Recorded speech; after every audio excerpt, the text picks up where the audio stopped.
Well, I may not know fashion like Miranda Presley does, but I do have good taste in movies, and that's why The Devil Wears Prada 2 is one of the films I'll be reviewing this week on CJ at the Movies. I'm Christopher Zweig. Let's take a look. Our first movie is The Devil Wears Prada 2, the 20-year-old sequel to the 2006 hit movie based on Lauren Weisberger's book, where Anne Hathaway played the would-be journalist Andy Sachs, working as the new assistant to Meryl Streep as Miranda Presley, the demanding editor-in-chief of the fashion magazine Runway. 20 years later, things have changed for them. Andy loses her journalist job but earns the position as Runway's new feature editor. That's right, she's back to working for Miranda, who is facing a work crisis. Stanley Tucci is also back as the fashion director Nigel Kipling, along with Emily Blunt as Miranda's former assistant turned Dior senior executive Emily Charlton. Still directed by David Frankel, it would be ageless that Andy would still be awkward and yet strong-willed in this kind of fashion world, and that Miranda would still be icy and yet vulnerable. I would say that The Devil Wears Prada 2 and Freakier Friday share a similar sequel vibe that understands the appeal of the characters and fans of the movies. Yes, there's too much in the plot to keep up, but Hathaway and Streep still deliver the goods, and the movie still has that funny and sweet vibe. 20 years ago, my mom took me to see the first movie in theaters, never dreaming that 20 years later I would take her to see the sequel at the critics screening, and we both enjoyed it, so see it.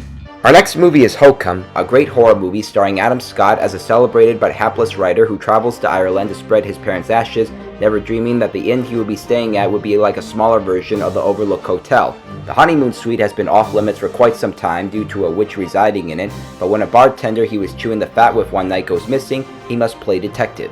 Hokum is one of the many horror films that reminds us about why they're made in the first place. They play games with our minds and they speak with a conviction of folklore and belief, and the film was written and directed by Damien McCarthy, who also made Caveat and Oddity. His latest entry continues his elevated horror work by allowing Scott to be himself as an actor, embracing his Irish roots and telling an original horror story. It's a thoroughly creepy film with great cinematography, a humanoid rabbit with eyes bigger than Jerry Colonna's, and a real ambition that keeps us watching, so see it.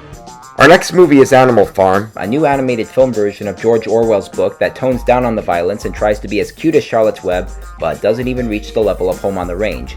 You know the story of how the farm animals get their abusive owner off the farm and take over with rules and the name Animal Farm. All animals are equal and no animal shall kill another animal are among the rules. And the pig Snowball, voiced by Laverne Cox, establishes them, but the bad pig Napoleon, voiced by Seth Rogen and his laugh, take over and make life hell for the animals. He changes the rules, spends their hard-earned money on TVs and hot cars, collaborates with a conglomerate voiced by Glenn Close, and has little regard for all the animals on the farm. Angel Studios, which distributes it, makes sure that this animal farm is suitable for younger kids. The original story also suggested that Napoleon sends the dogs to kill Snowball, and here it looks more like an escort, although we adults can assume her death is off-screen, and here no animal shall kill another animal isn't written in blood without cause. But that's basically the same thing as telling kids to see the 2005 Chicken Little before they watch the 1943 cartoon when they get older. I'm not even convinced that this is an Andy Serkis directed film, especially when the animation quality is lousy, the jokes are corny, and of course we have to get that awkward teenage crush in the mix. All I was given was a statement about how the director became involved with Orwell's story, which he says was a 15-year journey, but after seeing this, I think it was more like a 15-minute journey, so skip it.